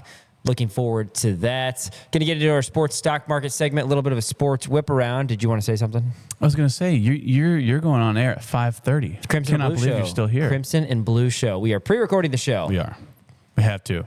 Ding, ding, ding, ding, ding, ding, ding, ding. Sports stock market. It's your But favorite first, segment. Tell you about Game Day Men's Health. Lawrence, Mitch Bales, Sam Abram, and the great team over at Game Day will take care of you. Go over there. If you don't have the energy that you need, they'll get you checked out. First visit, completely complimentary. Do a blood draw, a 3-step process. Make sure that, as Dan says, the lights are on, the gears are working, all that sort of thing. The bells are belling, the whistles are whistling. It's easy to kind of sit back and wait for something bad to happen. Get ahead of the game and stay in the game with Game Day. 60% of guys experience ED at some point during their life, and 50% of guys by the age of 40 experience low T. They can let you know where your levels are. They can help you. They can brainstorm. They can problem solve everything that you need. If you're struggling with weight loss or low energy, like I said, they can help you out over at Game Day Men's Health Lawrence, a full-fledged medical clinic, but a comfortable place to go. They'll be very welcoming, and it's a really cool spot, honestly. They got TVs and food, drinks, everything that you need over at Game Day Men's Health. They said that there was somebody who got themselves checked out, and then they're like, "Can I stay in the lobby?" Yeah, and just wanted to stay. Yeah, they just wanted to hang out in the lobby. Right. So they sat down, they watched a little Sports Center, and read some magazines. It's a cool place. Similar so to our spot here at Kansas Nation, got TVs and a cool place to be. So yeah, Game Day Men's Health, Lawrence. All right, Dan, sports stock market. Yes, I want to start here. Stock is up. This is your favorite segment, by the way, isn't it? Favorite segment, love your it. Favorite segment. Stock's up on short porches and the long ball. I said I was going to change it, but I want to do both. Stock's up on the long ball. Stock's up on the long ball. The Royals are moving in their fences at Kauffman Stadium. A couple of things here. First, I wanted to talk about just the what is happening. So the Royals apparently, they're going to keep center field the same, but in left field and right field, they are going to be bringing in the fences 10 feet and also shortening the fences as well. Kauffman is notoriously known for being a long ballpark and not a lot of home runs are hit there. Couple of things. Number one, Salvador Perez is 15 home runs away from having the record for the Royals for home runs. So this is the twilight of his career. I'm sure he is thrilled about this. Vinny Pasquantino's got to be thrilled about it as well. I saw like a scatter plot, I guess, if you will, of balls hit in Kauffman. And there's so many on the warning track that are just flyouts. And yeah, I mean, just bringing that in 10 feet, that's going to give you like 15 more home runs, maybe more a year, just by bringing that in 10 feet and also lowering the fence as well. So I think this is honestly a really cool thing. I guess, do you have any thoughts in terms of, why Kansas City is doing this, what the deal is? Because they're adding seats, I know, as well. It's a big renovation, too. They're spending a lot of money. I really like it. I mean, yeah. You know who doesn't like it? Pitchers. Yeah, the pitchers. Yeah. The pitchers don't like it. And perhaps the Royals, and let's be honest, the last 10, 12 years, you kind of build your roster based on not 100% because of this reason, but where do you play 81 of your games, right? And the Royals have had good pitchers, and you still feel confident in those pitchers. But, Eric Hosmer, if you remember saying a couple years ago, something like, they got to move these fences and you're going to cost Bobby 1 or 2 MVPs. Yeah. And I absolutely love it. The fans are actually going to be closer to the action as well, which is a plus. But I thought it was interesting that center field is not coming in at all. So it's still going to have to be a moonshot to get a homer over the center field That's fence. That's why I said short porches. They're not bringing in the whole thing. It's for just sure. But pretty right much left, center, right, center. They're all coming in. So the new dimensions, 347 to dead left, 364, 369 to left center, 405 to the gap, 410 to center field, and then same in terms of symmetry on the other side, aside from down the right field line, it's going to be 344. Bullpens, of course, respectively, in the left and right field, I guess I was going to say bullpen area, but that's where they're at, behind the fence and left and right field. But no, I'm excited for Royals baseball. And again, the hitters got to be really excited. The pitchers, maybe not so much, but you do still have the advantage of, they didn't overdo it. It's still deep to the gaps, 379, 405 to the gaps, and still deep to center field as well. But you will see more homers. Again, chicks dig the long ball, right? Stocks up on the long ball. So I'm all for it. I am too. It's interesting, though, that the Royals are spending this amount of money on Kauffman Stadium. I forgot what the number is, but it's in the millions of dollars that they're spending on renovating this. They're trying to move.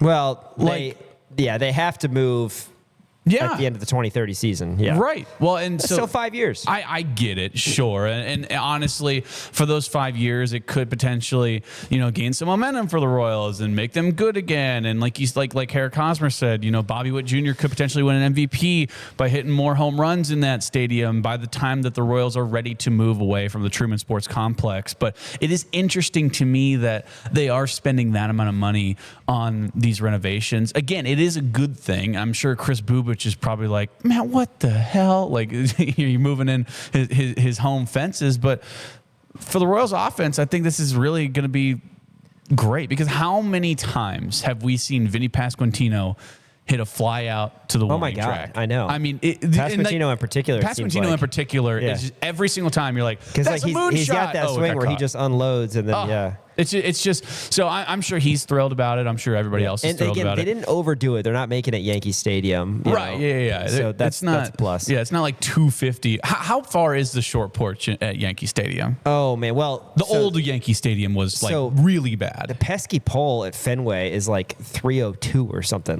straight down the line. It's crazy. Insane. Yeah, Yankee Stadium. I don't know. I want to say it's like 318 or something ridiculous. But not good. Speaking of the Royals, MLB Network over this past week has been announcing their top 100 players right now. Shout out to Vinny Pasquantino is number 93 on that list. Cole Reagans is number 89 on that list. And checking in at number 65 on that list is Michael Garcia. Ooh. So they haven't done it all the way through, but Michael checks in at 65. I think Bobby's going to be... I think he'll be pretty high. Think so? Last year he was 3. So we'll see. He didn't have a great season last year, but still better than pretty much everybody else. He'll be in the top 5 for sure. Yeah. But Ohtani's going to be 1 and Judge will be 2, I'm sure. For sure.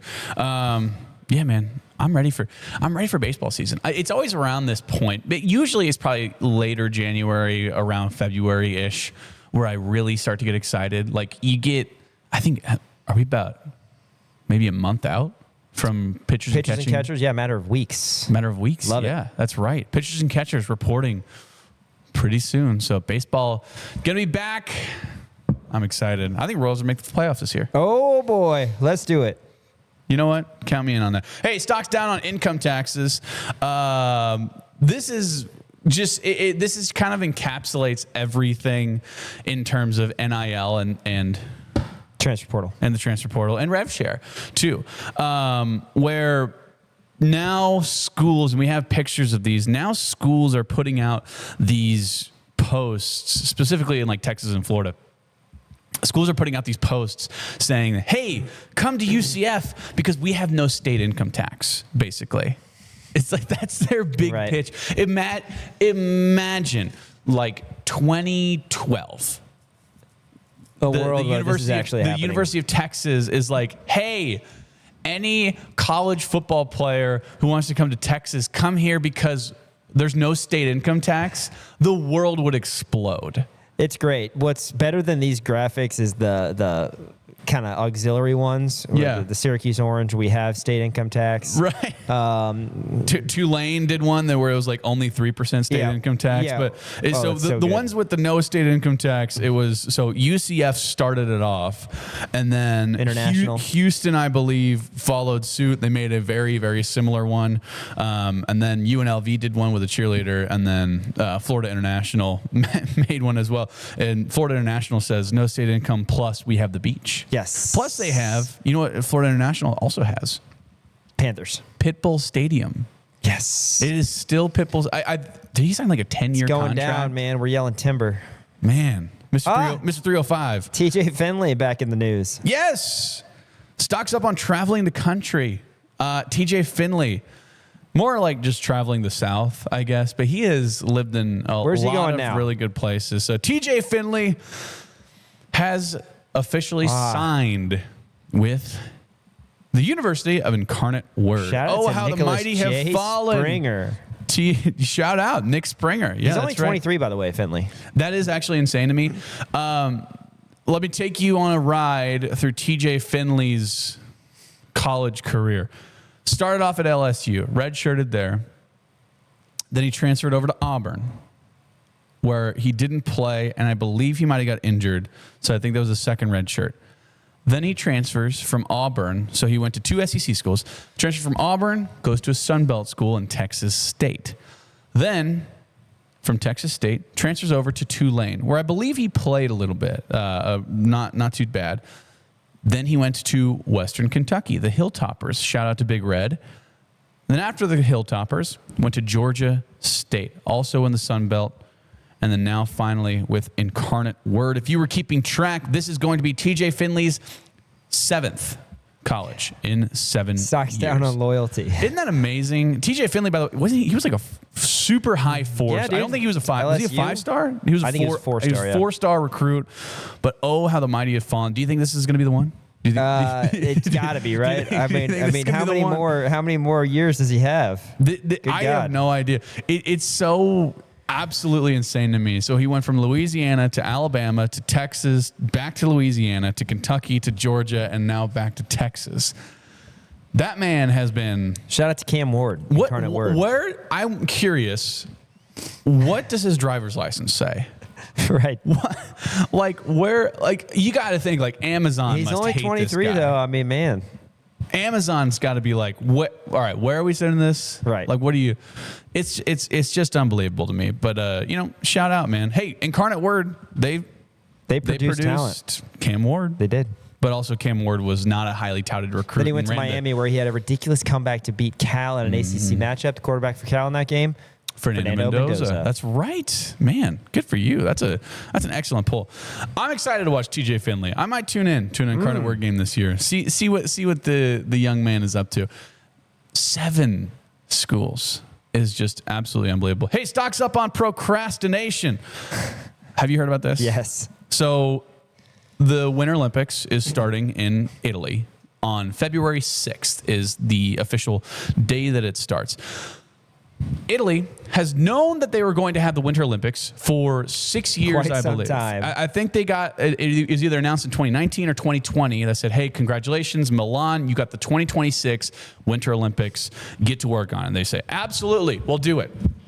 And then, while they were drinking their wine and eating their pizzas, all of a sudden they go, "Oh crap! We don't have an ice rink." Man, I just get really excited for the Olympics. We get to talk about that. I know. I'm just so excited. February 6th. Shout out, dude. I'm gonna be watching some half pipe snowboarding and slalom.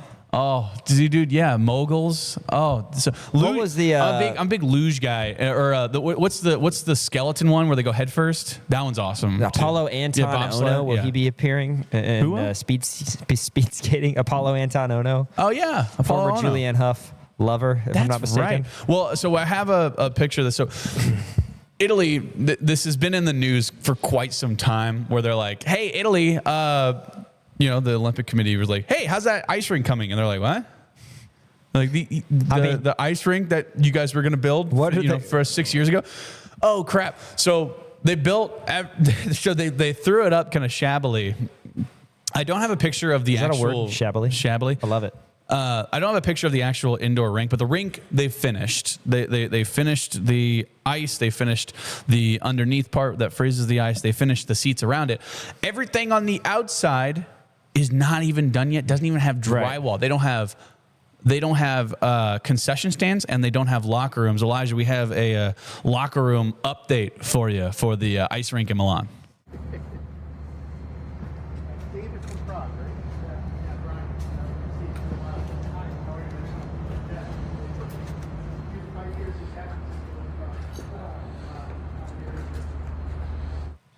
I like the brutalist, rustic. Think they'll keep it like that and just say it's like it's like modern and 3 weeks. Well, they've got the slab of ice. They've got the undercarriage. Yeah. This is the locker room. Yeah, they're gonna need to get that done. I mean, you ever done drywall? You're right. It takes so long. You're right, though. Procrastination. It's horrible. Man. Italy, what are you doing? I think everything else is pretty much good, but the ice rink is just not coming along well. Man, I'm excited for the Winter Olympics though. That's gonna be a lot of fun. I can't wait. I watched the last one back in college, and it was just so much fun. Oh, so good. Really great. Stocks up on parking lots. This is. Or is it down on parking lots? Well, or I guess, yeah. No, stock is up on parking lots because they're raking in the money. True. So apparently, for the national championship game at Hard Rock Stadium coming up on Monday, which we will be previewing, by the way, on Monday's show of Rock Chalk Sports, the cheapest parking ticket you can get, parking pass you can get for the national championship game, $747. That's the cheapest one you can get. The most expensive one, $4,646 for parking. There's no way that's real. So $4,646 to park your car. Oh, it's real. So this guy, B-Town Moose, at B-Town Moose on Twitter. I saw this. This is a fair point. This is a fair point. He said, rhetorically speaking, in asterisks, how much would it cost to just park your car on the curb down the block, have it towed, and Uber to the impound lot after the game and pay for it to be released? I mean, that would it's be less, cheaper. Right? It's less. It would be cheaper. Yeah. It absolutely would be cheaper. God. I mean, or just like, I guess you could Uber to the game too, but like you get a hotel, you literally just around the block, you park your car, walk to the game, Uber to the impound lot, pay for it. That's what, $300? That's half price for a parking ticket. Right. There's some extra steps in there, but you're so saving ridiculous. money. You're absolutely saving money. $747 for parking at the national championship game is just unbelievable to me. You cannot do that. Now, granted, I don't know why. Maybe it's because Miami's playing at home, and so they have a lot of people who are from Miami who are going to be parking at the game, right? Which makes sense. Where in terms of, like if it was Alabama and Georgia playing in like LA, just for an example, you'd probably have a lot of people flying in and renting cars or Ubering to the game, so parking probably wouldn't be as expensive. But since Miami is playing at Miami in the national championship game, you got to think that a lot of people are just going to drive their own cars there, and that's why I'm assuming the price is being jacked the hell up. It's just completely asinine. Also, completely asinine. But also, here's the thing, like, I don't know, the ticket's probably going to be split 50-50. I mean, that's what they do, right? I know Indiana's going to travel really well, but they allot tickets to the schools. So it'll probably be 50-50, but still there's going to be a lot of people. $747 for the cheapest parking pass is unbelievable. You know where I'm going to be watching it? From the comfort of my home. Mm-hmm. I'm going to be watching it. My car is going to be Buffalo Wild Wings. Yeah, my car is going to be parked in in my driveway for free. Which, by the way, stock is down for me. My car is going to cost a lot of money. God, 300? Yeah, no, more. 8? More. Oh, no. Yeah, I know. It's not good. Oh, man. Hey, stock is up on reunions. This is interesting. This came out. I don't know if I want to. I don't want to speculate too much. So Ryan Fitzpatrick posted this thing where so apparently Dan Orlovsky said that he would love the opportunity to become the Lions' next offensive coordinator. Hilarious, because Dan Orlovsky's a moron. So Ryan Fitzpatrick goes, while we're putting in requests, I would love the opportunity to become the next People Magazine's sexiest man alive. Funny. Tyreek Hill saw the Ryan Fitzpatrick tweet. He said, since we're putting in requests, I want to go home. Now here begs the question. Pearson, Georgia? That's the thing. 2 questions. Number 1, where's home for Tyreek Hill? And number 2, Sean, would you be willing to accept back Tyreek Hill at Kansas City? I would. He's past his prime and he's a lot of money. And he just coming off of a brutal injury. He's only 31. But the injury though. No, obviously. I would still accept him at the right price. Sure. Maybe he meant go home like to be with his kids. Which ones? Yeah, no, that's fair. I mean, Xavier Worthy hasn't turned out the way that we wanted him to. I mean, I'm throwing out last year. Last year was a mess. Sure. I'm just saying, like, you look at Xavier Worthy and you go, okay, well, he has stats comparable to Mecole Hardman.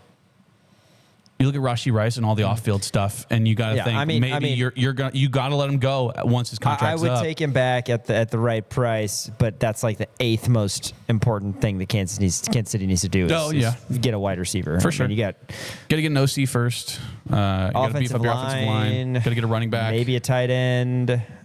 So you'd be in on it. Sure, you'd be for it. Okay. Stock's down on Dylan Raiola. I love this. We saw yesterday that Dante Moore returning to Oregon, I assume for the right price. Raiola going to Oregon. Yeah. And now he's going to be the backup. So, yeah, Dylan Raiola entered the transfer portal, transferring over from Nebraska, as now Nebraska fans hate him, even though he was a legacy guy there.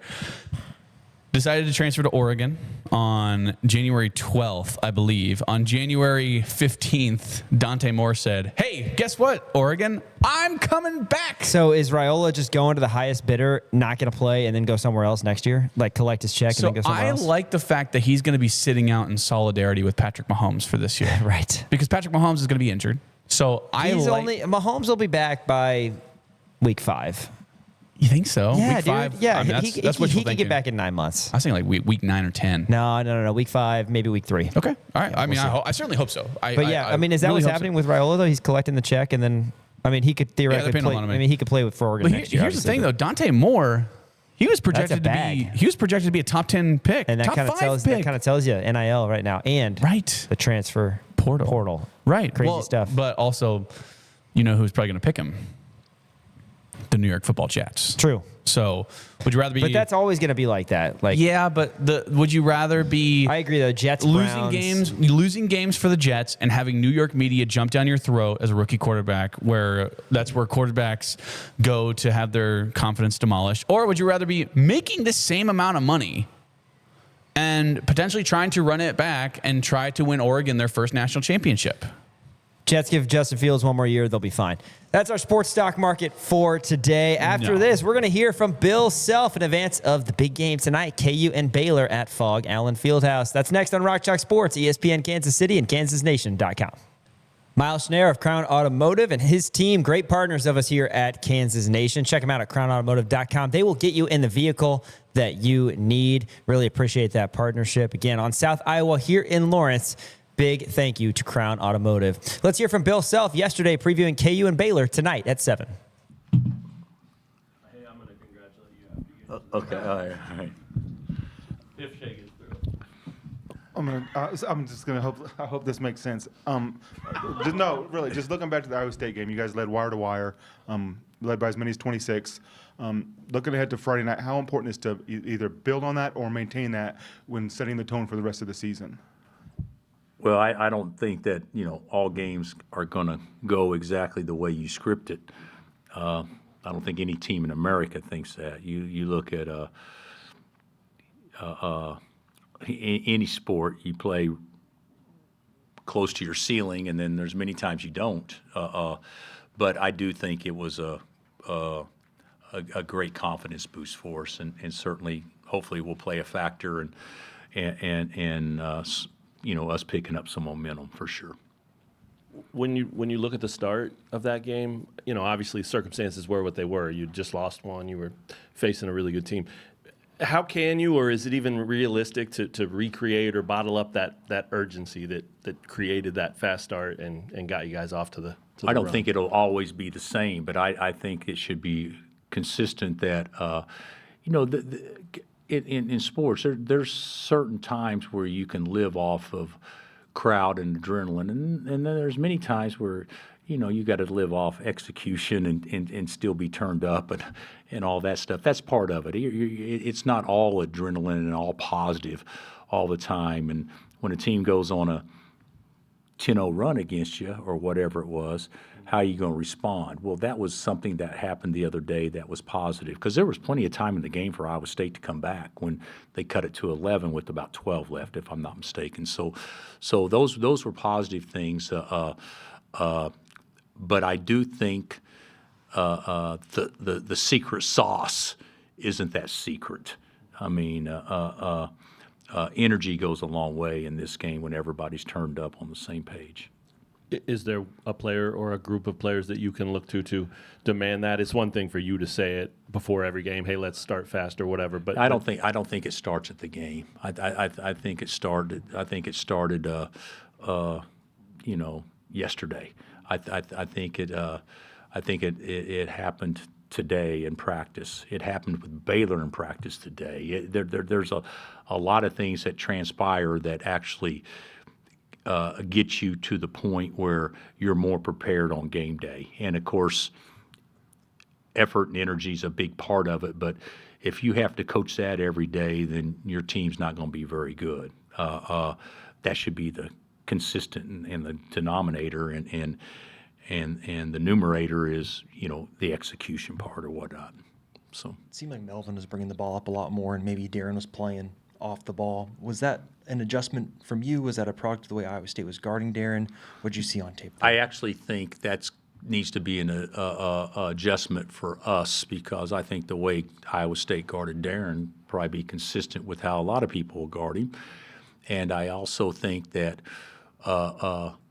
Melvin and Darren splitting time on the ball is better than Darren being on the ball and Melvin not. He's a good player himself, and his way of being a good player in many ways is being aggressive with the ball in his hands, driving it downhill. And if he doesn't have that opportunity, then that takes something away from our team. So we have to find that balance. Defensively, you guys switched a lot less with Bryson and Flory, it seemed like. What do you like about that compared to when you guys have tried to switch five? Well, basically, it's been a lot of it scout and report. Are they playing two bigs? Is their four-man a shooter? What do they run at the end of the clock? There's a lot of things that go into that. But to your point, we didn't switch near as much. But also, against your point, if I remember, the last 10 minutes we switched everything, something like that. I don't know the exact timing. So we'll end up doing a lot of both, I hope, but a lot of it depends on lineups. Speaking about the scout team a little bit, it sounds like Monday's practice was a little rough against them. But so I guess what was it that switched when it got to game time, you think? Yeah, I don't know. Did you hear that? Who'd you hear that was from? Jay said it on the broadcast. Yeah, well, Jay asked me after practice. He said, "Do you think Iowa State's better than your scout team?" I said, "Yeah, probably." He said, "Good luck." One of those deals, because we couldn't guard them. That's why I even alluded to that on the radio show, saying we had a bad day today. Obviously you don't always play like you practice, but over time there's a better chance you will than won't. We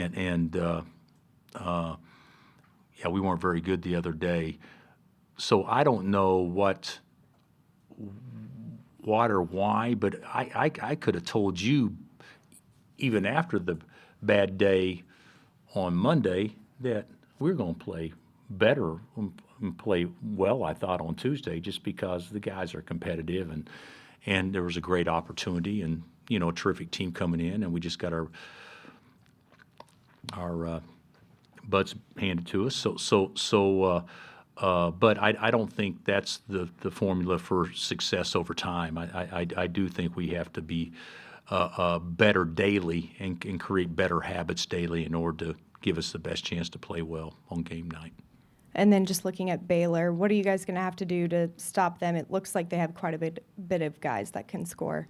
Well, yeah, they do. I could be wrong. I think they got 3 averaging double figures, but 2 of them are averaging 38. And if you go back and look in our league, is there any twosome in our league that's averaging more than Carr and Yesfu?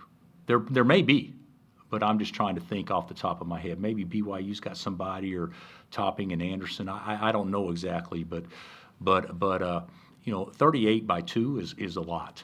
So and I don't know. Ours is a little misleading because ours is 22 and 15, but it's a little misleading because the 22 only comes in 7 games or whatnot. So naturally, it's skewed. Yeah, we really got to defend the perimeter. Baylor has always been kind of a different defensive team, but how do they seem different to you this year with the new assistant coach from Virginia? I think they're playing more man. Baylor's always played man, but there was a period of time for years in which they lived with their, 1-1-3 matchup, whatever they called it, which was very effective, and they recruited to it and with length and all that stuff. And will they do it? I'm sure they will do it against us. But they're playing a lot more man now than they did before. And just, I guess, generally, what are your thoughts on the new transfer portal window and the fact that it's confined to a small period after the season is over? I think the number of days is fine. What are they doing in football? 15 days as well? Something like that? I don't. Is that right? I think the 15 days is fine. It's unrealistic to think that team seasons could be over March 10th, and you're not supposed to contact anybody until April 7th.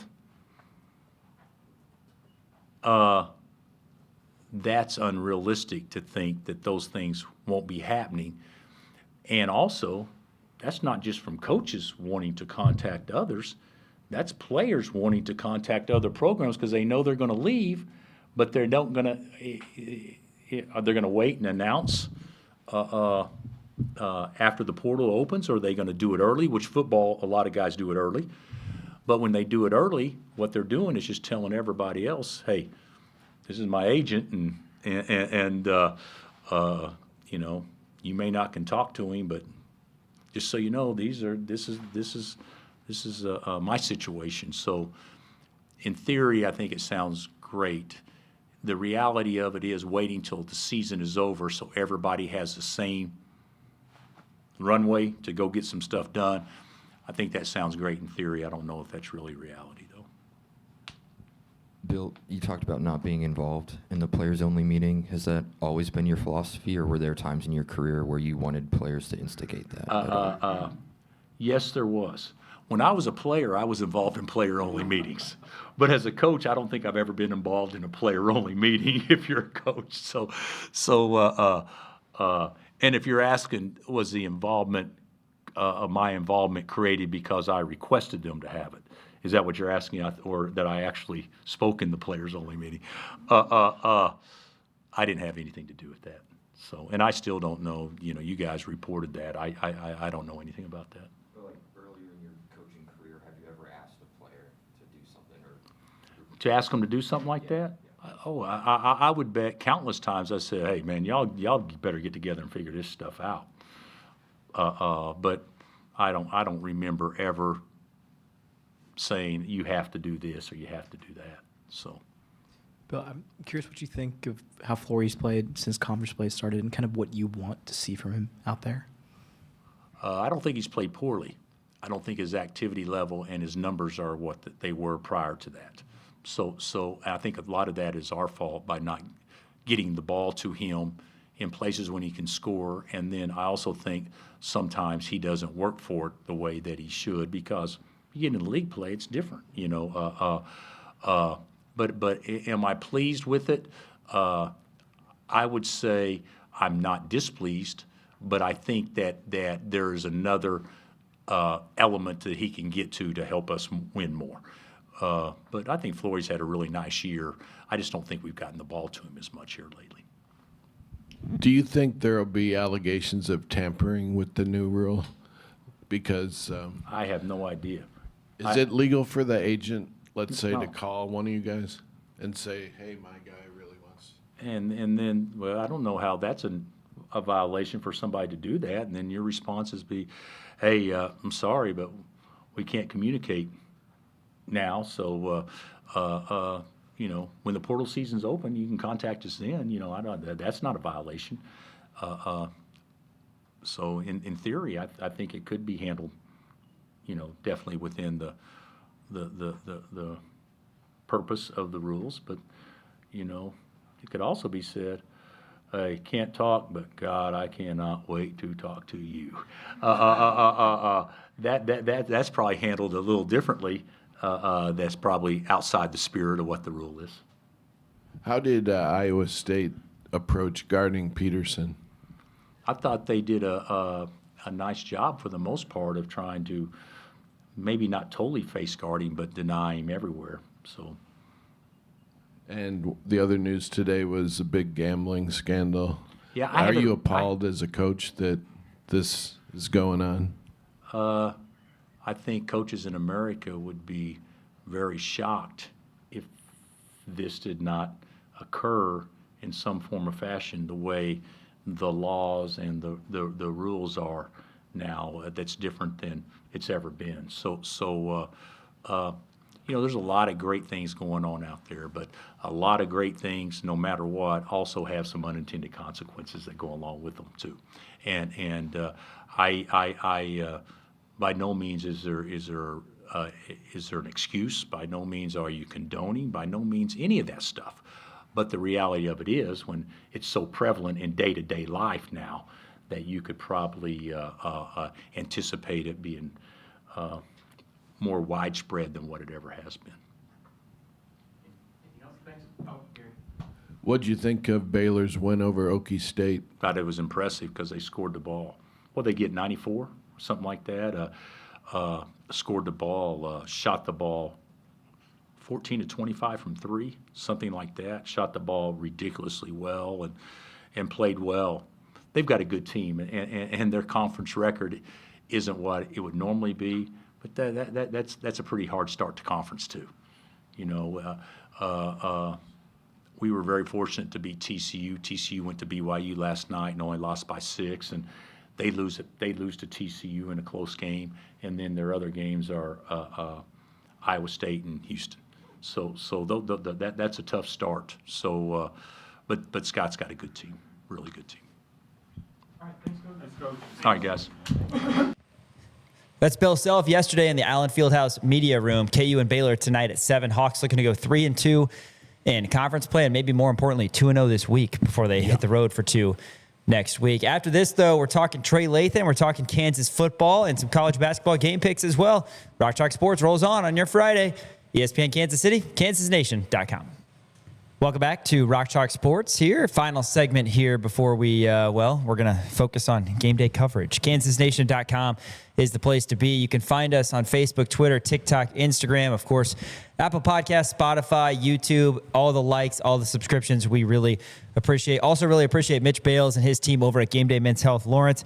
Life is short, guys. Make the decision today to revitalize your well-being. You can go over to Game Day. You can also call them at 785-222-4272. If you mention this ad, not only is your first visit complimentary, but you can receive 15% off your first month for any of their programs. If you need to bring the spark back in your relationship, you're worried about weight loss, maybe you don't have the energy to go to the gym, you don't have the energy to be at home, to go to work. Game Day Men's South Lawrence, a full-fledged medical clinic. They've got nurse practitioners. They've got all sorts of people who can help you out. They'll give you your tests. They'll lay everything out for you and tell you what needs to happen to make sure that you're feeling like the best version of yourself. Mitch Bales and his team over at Game Day Men's Health Lawrence. Dan, big news last night after we got off air, Kansas football. We mentioned it with Laddha a little bit earlier, but Trey Lathan didn't officially ever enter the transfer portal. He went on Twitter a couple weeks ago and said he would be, but he never actually did. And in fact, he's returning to Mount Oriad. Love this for KU. He's the top tackler. Of course, a lot of big moments for Kansas. Came over from West Virginia before last year. And Kansas has done a lot of work in the transfer portal as well at the linebacker spot. So you like to think, as Shreyas was saying, that you got a lot of depth there. Well, you look at it Kansas getting anybody compared to now. Kansas was only going to have 3 guys at the linebacker spot, with Malachi Curvey being the only one who ever saw the field, and that was on special teams. Then you had 2 true freshmen coming in, and Joseph Credit and Josh Galbraith. That's all you had, because you thought Trey Lathan was leaving.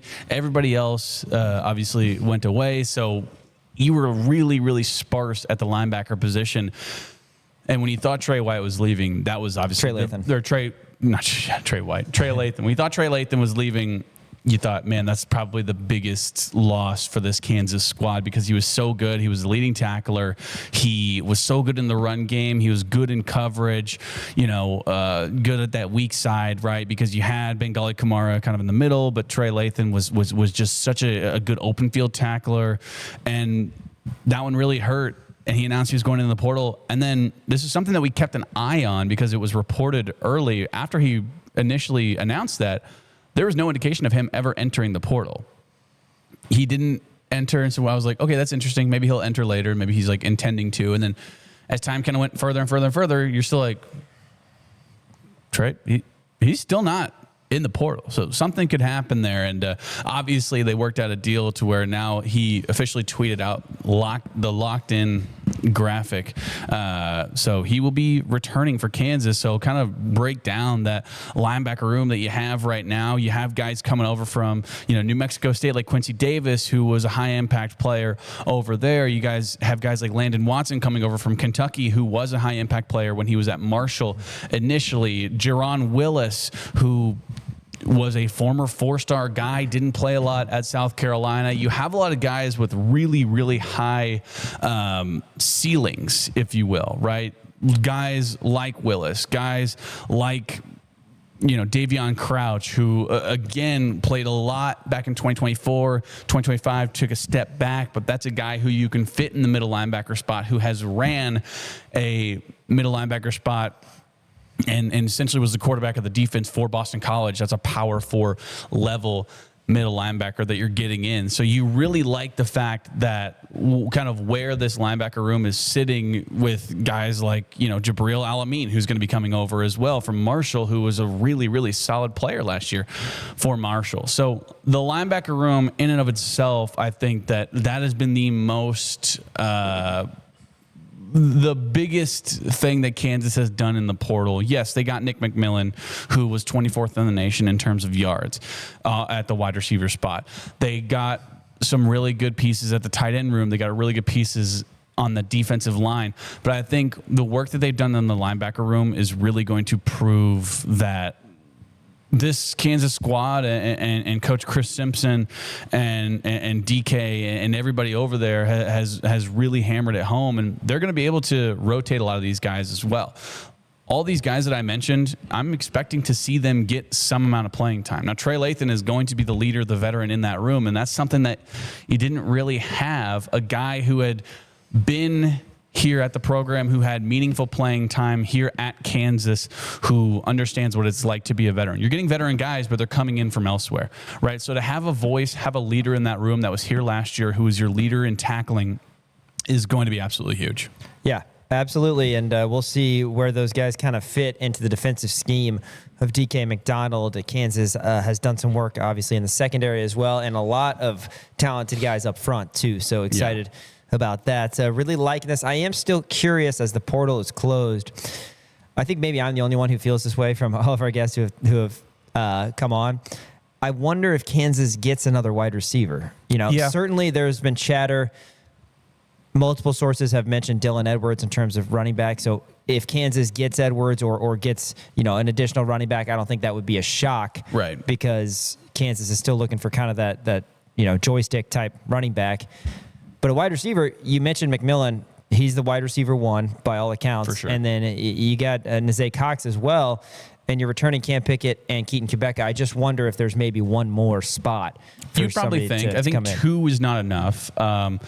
And as of right now, Kansas is at 85 scholarship players. They can go upwards of that, but Henry kind of broke it down and said, I kind of have to take it out of the rev share and kind of split up that money. So there's wiggle room as of right now for Kansas to add some players. I know that they are hosting Rice, a Rice quarterback for an official visit. So that's the first time that we've really heard that Kansas has been in contact with a quarterback.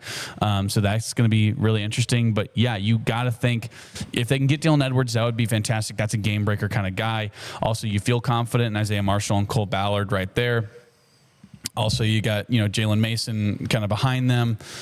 But you're probably, maybe if you're going to add somebody else who we haven't really heard of, you got to think it's probably going to be in that wide receiver room. I think Keaton Quebec could potentially take a big time step up this year. And I think Cam Pickett's really going to be that, number 1 or number 2 guy. You're looking at it right now. Cam Pickett's going to be Cam Pickett. And then you're looking at Nick McMillan as the Emmanuel Henderson from last year, the guy who can beat you on deep balls, the guy who can make those athletic catches. And then you're looking at Nazay Cox as an absolute deep threat, 50-50 ball, go up, high point it. Not the best route runner that we've ever seen, but a guy who's physical at the point of contact, who can get those balls and bring them down whenever you're heavily guarded. So you feel okay about the wide receiver room. Obviously, depending on the way that the offenses ran, and if we're going to be running the ball a lot more with Andy Kotelnicki coming back as the associate head coach, then all of a sudden maybe you have more guys stacked in the box, and that makes it easier for the wide receiver. So maybe that's why we're not hammering that home as hard. But you still feel good about it. But I'm with you. I think maybe you look at one more depending on how much you're willing to kind of split up rev share.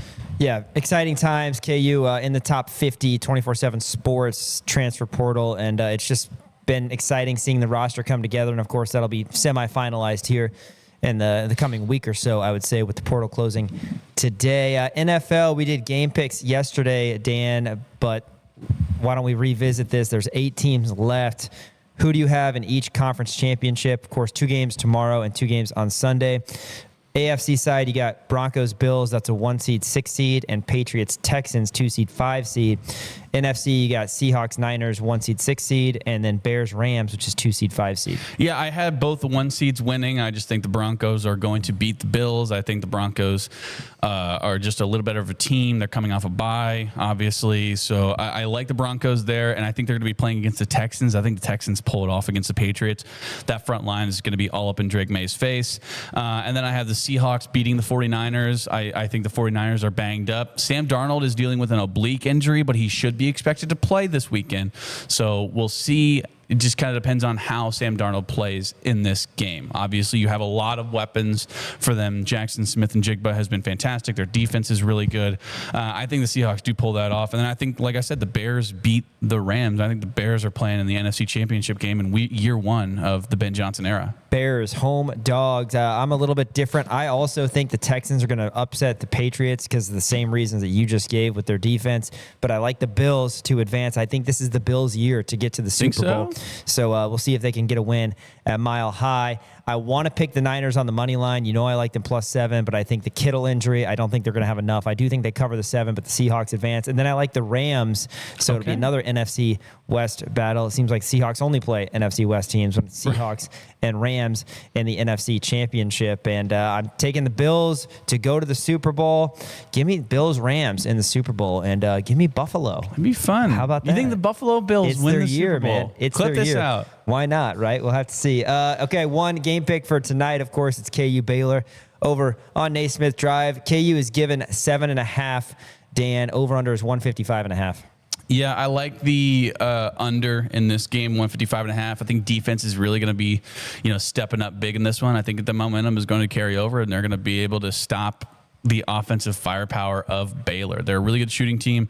I think they're going to be able to stop it. Give me Kansas to win and cover. I know it's Dan Courtwright special, but you're in Allen Fieldhouse. You're coming off of such a high after putting a beat down on the number 2 team in the nation. So Kansas wins, Kansas covers under 155.5. Kansas and Baylor tonight at 7. Can't wait for it. Hopefully the Hawks are 2-0 at Allen Fieldhouse this week. For Elijah Schmidt running the operations and Dan Courtwright, Sean Kellerman saying stay tuned to kansasnation.com tonight for your game day coverage. We'll see you later on ESPN Kansas City and kansasnation.com.